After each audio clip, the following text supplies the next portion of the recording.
Diddy claimed that somebody held a knife to his throat. He woke up and this guy basically had him and he had the knife, and Diddy was at this person's mercy. Now, it's unclear what exactly happened from there. Was there a guard that came in? Did Diddy somehow fight this person off? Well, seems unlikely that happened. Or did the person just leave? Bottom line, this guy, at least according to people close to Diddy and Diddy himself, could have hurt him badly or even taken his life. Diddy Combs was set to walk out of prison in May 2028, but the government quietly pushed his release date to June 4th, and the real reason is far more unsettling than anyone expected, because this wasn't some paperwork delay or clerical mix-up. The Federal Bureau of Prisons updated his file only after several rule violations came to light, including a three-way call that officers flagged as suspicious. It all went down in early November, a moment so serious the Bureau modified his release profile. Without making any noise, his team rushed to spin it as a normal legal call, nothing unusual, but the documents told a different story. The FBI summary revealed the call had no legal privilege and instead was an unauthorized back channel connecting voices that were never supposed to be on the line, and in the federal system, even minor violations can add weeks or months to a sentence. That's what the official record shows, but behind the scenes sources describe something bigger involving drinking, bribery, and a risky attempt to control life inside prison. And Freed were in the unit that was one floor above mine. So in terms of like the setting, it's a fairly decent chance that the room I'm describing is similar to where Diddy is. Yeah. This is the same man who wrote a formal letter to the judge last October saying he was broken and begging for mercy, claiming he had lost his way, but correctional sources at FCI Fort Dix say what is happening inside looks nothing like his public appeal. Because instead of remorse, Diddy was caught drinking a homemade brew in his very first week, a mix of soda, sugar, and apples left to ferment in his cell for nearly 2 weeks, and supervisors even debated sending him to lockdown before choosing to keep him put, hoping it would blow over until the phone call incident hit only days later. And this is where the gap between image and reality becomes impossible to ignore, because while his handlers dismissed every rumor urging the public to trust him, people inside say it was not an isolated mistake. They point to a pattern of small infractions, each one minor, alone but deliberate when lined up, and while his team insists he is focused on growth, working in the chapel library, avoiding conflict, and staying on his treatment program, others say that behind the scenes he has pushed boundaries with unauthorized communication beyond the flagged call, slipping messages past officers and trying to influence his conditions from within. Some even claim he is using what power he has left to secure comforts most inmates never get, and each time a new incident appears, his attorneys deny everything, calling reports exaggerated and framing him as a model inmate. But the problem is that the official logs show at least 2 major violations since October: drinking and phone misuse, enough to delay his release, and that leaves a growing split between the public image of a humbled reformed mogul and the internal record of repeated busts and disciplinary flags building inside his file. Sure, he did a whole lot to a whole lot of people, and now he's paying for it. So all these cats, I guess y'all get y'all visitation rights. Some of y'all can get y'all conjugal visits right with them.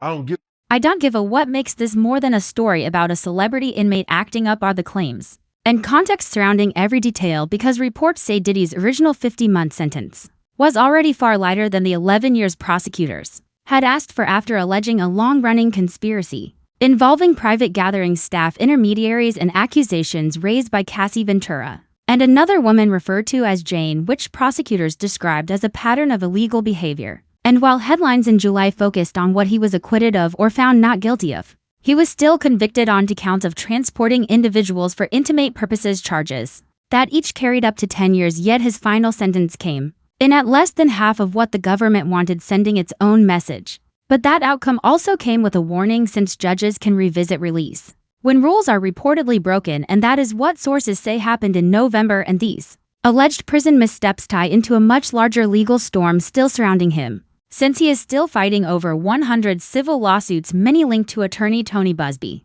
And every time a new alleged incident leaks, accusers use it to argue a broader pattern of disregard for consequences, which is why even small reported missteps inside Fort Dix send waves far beyond the prison walls. Because this is no longer only about compliance. It's about control of the public narrative, and through Press leaks, social media theories, and nonstop scrutiny. Every move he allegedly makes is being dissected for hidden intent. Interestingly, we haven't seen the indictments yet. There's been some time lag.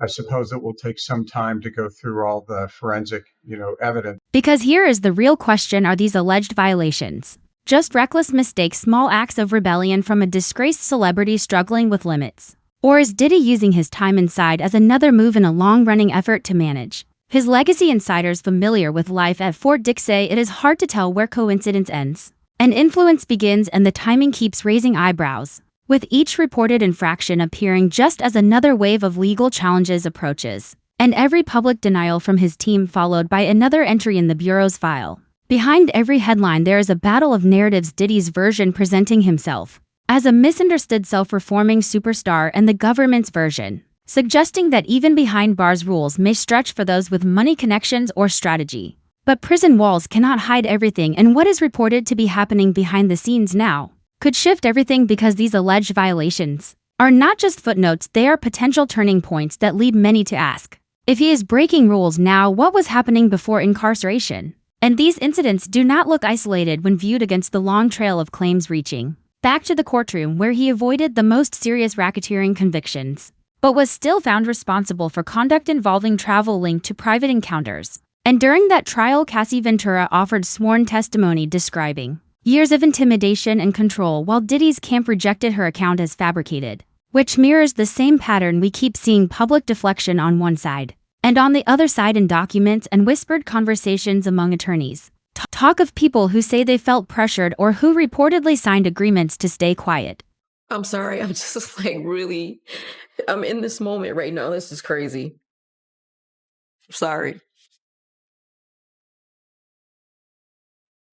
People don't really know how much what it does to you when something that you love is taken from you and thrown away like it don't even matter, and then they move on with their lives and you're stuck.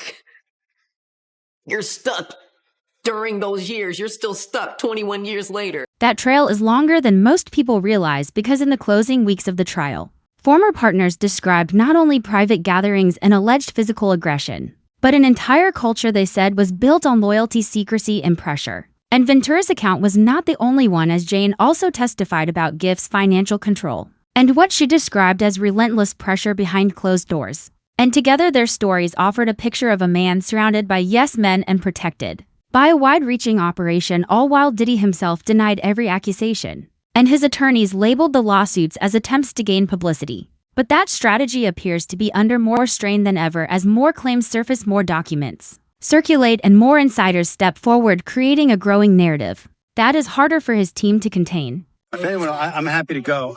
So we think that's just absolutely inconsistent with the jury's verdict. I mean, the jury's verdict was resoundingly clear.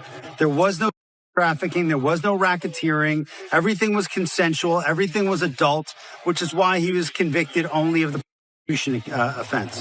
What we feel happened today was that the judge acted as a 13th juror, one that we did not choose, and that he second-guessed the jury. His legal team's appeal is reportedly their final card, and the stakes seem to shift with each alleged violation inside Fort Dix, because every new infraction gives judges another reason to deny, release, or dismiss an appeal as baseless. And people familiar with celebrity inmates say the motive is rarely comfort or boredom, but power, staying alert in the influence game, keeping hold of respect, networks, and leverage. And reports claim Diddy's business interests are still being managed on the outside, with old associates remaining loyal and working to keep his projects moving even while he is out of sight, and while every move he allegedly makes inside is being watched. Something even more complex is happening beyond the prison walls, because the machinery of his financial empire has not completely stopped, with Bad Boy Records still generating royalties from a catalog that dominates streaming and Spirit's partnerships, like his long-running deal with Sarek, continuing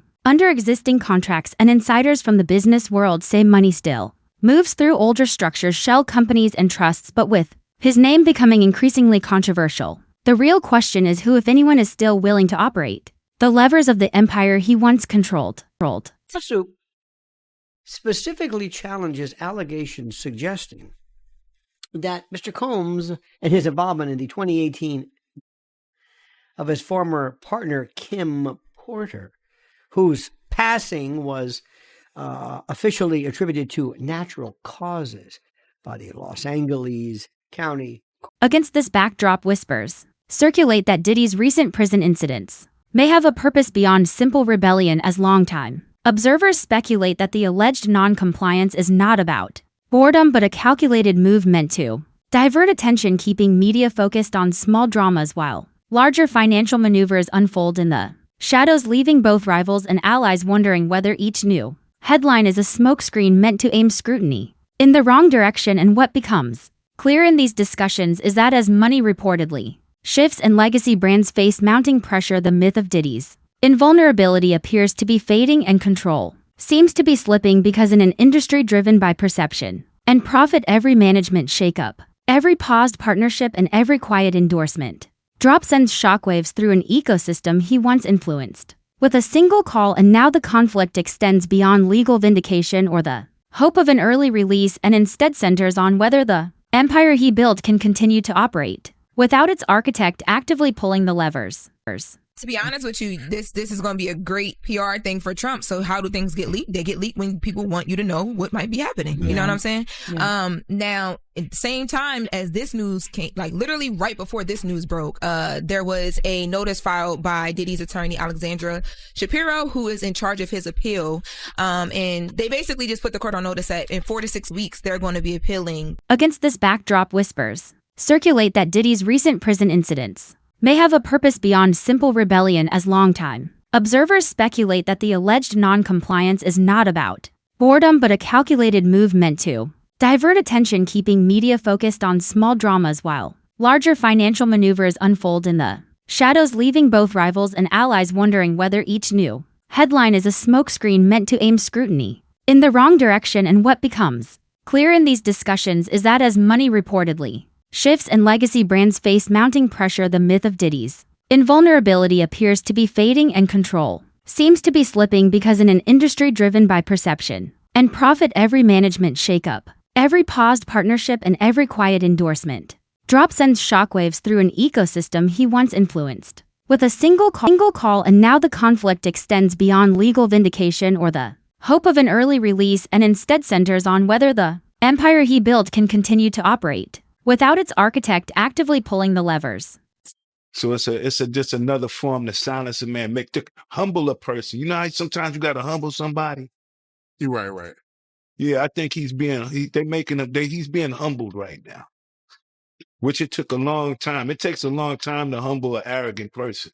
When we talk to people familiar with the world of high-profile inmates, they say this kind of reported rule-breaking rarely happens at random, especially not with someone known for reading angles and working a room, and they point to what they describe as a pattern of controlled defiance, calculated oppositional behavior, where with Diddy the moves seem mapped out in advance. Violate one rule here, push another there, test boundaries, then bring in the legal team to smooth out the fallout, and insiders claim it is not just about projecting independence but about sending a message that rules bend when he wants them to, while accusers outside watch every brush with discipline as more fuel for the argument that his remorse is manufactured, and the cycle repeats: denial, incident, rebuttal, legal maneuver, to the point where even those who once helped shape his public image seem worn down. And some of the most persistent speculation from insiders has nothing to do with his legal future and everything to do with how his influence network may still operate, because people in the music business say that behind every public denial there is real maneuvering, with money funneled through business entities, favors exchanged, and back channels activated. And they credit Diddy with maintaining one of the most powerful contact lists in the industry, leading to claims that seasoned insiders are already negotiating quiet endorsement rescues, settlement discussions, and even future tour concepts should he secure a reduced sentence. While attorneys for his accusers point to these relationships as evidence that accountability has not yet taken hold, and with every new court filing, observers expect another wave of leaks, rumors, and headline-making chatter, continuing a cycle that keeps Diddy's name constantly in motion. Speaking of Kim Porter, because you knew Kim Porter, is it true that Diddy broke her nose? Bust her nose, man. But it was all, insecurities. Anytime a man would go out his way to wiretap someone's phone or put taps in their homes just to monitor their conversation, that's a sign of insanity.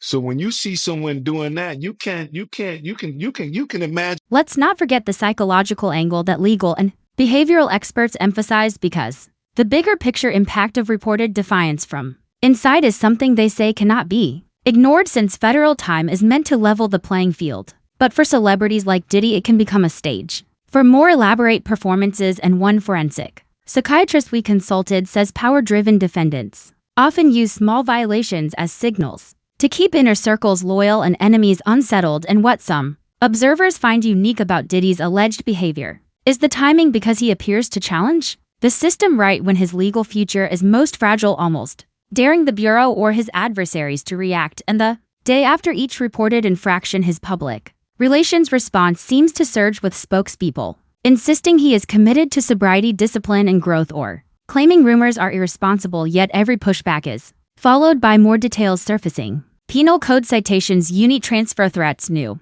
filings added to civil cases, and the consequences stretch far beyond one man's sentence, because each alleged incident sends ripples through courts, social media, and the boardrooms of companies tied to his legacy. And entertainment lawyers say the real question is what happens when all these legal dominoes begin falling at once, and many believe that as long as Diddy can keep creating confusion, he maintains leverage, which is what unsettles those who want the chapter closed for good. The idea that he could still be influencing his empire from behind a locked door through coded messages and legal maneuvering keeps even industry veterans on edge. Are you concerned that Sean Diddy Combs could be sexually assaulted, violently assaulted? Is that a thing? Because based on what was said in court, it feels like a thing. And every day his release date stays uncertain. Public interest sharpens, accusers express fear of possible retribution. Critics warn about influence spiraling out of control, and fans are left trying to figure out what is real and what is performance. Because no other music figure of this generation has faced a situation quite like this, found not guilty on some of the most serious conspiracy allegations, yet reportedly facing enough violations to risk early release on lesser counts. And despite all the statements from spokespeople and the carefully crafted apologies and media strategies, we keep circling back to the same place: a figure who some observers say refuses to meet the system on its terms, even as the stakes rise higher with each passing month. And the looming question becomes, what happens if Diddy walks out in June 2028 both chastened and emboldened? Will he attempt a carefully staged comeback to rebuild his image, or will the lawsuits and accusers, now feeling strengthened by reports of continued defiance, block any return to the spotlight? And while we may be closer than ever to answers, the story remains wide open, because as the gates stay shut at Fort Dix, the questions get louder. Are we watching the playbook of a fallen mogul or the beginning of a return to power? Leave your thoughts in the comments. Do you think Diddy is still pulling strings from behind the curtain, or is the empire finally collapsing? Until next time, keep your eyes open and your rumors ready, because in the world of celebrity justice, nothing stays hidden forever.